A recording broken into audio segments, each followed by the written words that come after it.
How to join the live stream. Click on the link in the comments to this video. If you have a Zoom account, it'll just do its thing. But if you're on a desktop computer, you don't need the Zoom app or an account. Here's how.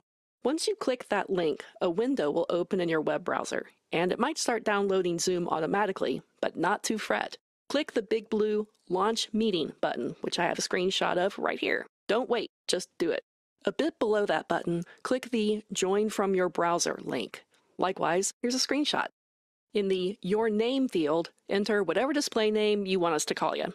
You'll have to prove you're not a robot. Sorry to my robot pals. Click Join. You'll then be given the choice to join audio with either your phone's audio or your computer's. It doesn't matter which one you pick because you're all going to be on mute anyway, so no worries there. And then you'll join the meeting as a guest.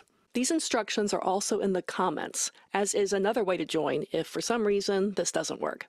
Zoom limits me to 100 people, so sorry, but yay, but sorry if you can't get in. This video will loop for the whole stream. If it's rolling, so are we. See you there!